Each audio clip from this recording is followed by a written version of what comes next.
قرآن کا جو زینا ہے ایک ورڈ ہے، اس کو آپ محدود صرف مرد اور عورت سے مت کرو. ذہن میں ایک نئی سوچ اگر آپ کی چڑھ گئی ہے تو اس کو سب سے پہلے آپ کو پوز لینا ہے. قرآن کا پورا جو ہے ایک صبر ہے. صبر کے مطلب بھی آپ کو پوز لینا ہے. صوم کے مطلب بھی آپ کو روکنا ہے. متقی کے مطلب بھی پھک پھک کے قدم رکھنا ہے. زنا کا بھی مطلب کہ زنا کے قریب مت جاؤ. کیوں قریب مت جاؤ؟ کیونکہ وہ فحاش ہے. تو زنا کا ایک مطلب کیا ہے؟ فحاش. زنا کے یہ مطلب 17/32 میں زنا کے مطلب بتایا کہ یہ فحاش ہے.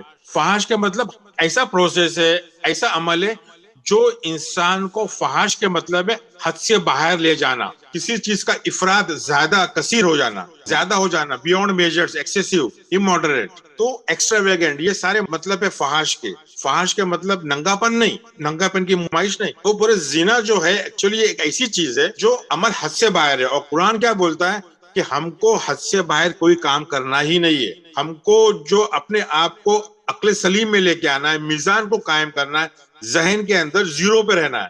ہم کو نہ شیطان بننا ہے نہ ہم کو اللہ بننا ہے. ہم کو زندگی گزارنا ہے تو ہم کو متقی بننا ہے. متقی کے مطلب یہ کہ اس کو زیرو پہ رہنا ہے، اس کو میزان قائم کرنا ہے. تو زنا جو ہے میزان سے دور لے جا رہا ہے.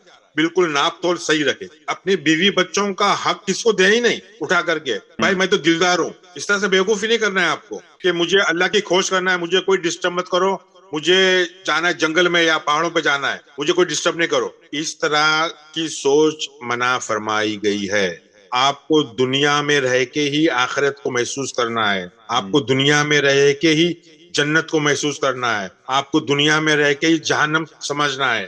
اس کے لیے آپ کو کہیں جانا نہیں ہے. آپ کو یہ سمجھنا ہے کہ میں ساری چیزوں کا میزان کس طرح رکھوں. اس لیے تو جہاد کرنا ہے نا. نفس سے جہاد اتنا آسان تھوڑی ہے. مجھے بہت شوق ہوتا ہے کہ میں اکھا دن قرآن پڑھوں. ایک وقت ایسا آ جائے گا جب میں بھوکا مروں گا تو میں چوری کرنے لگ جاؤں گا.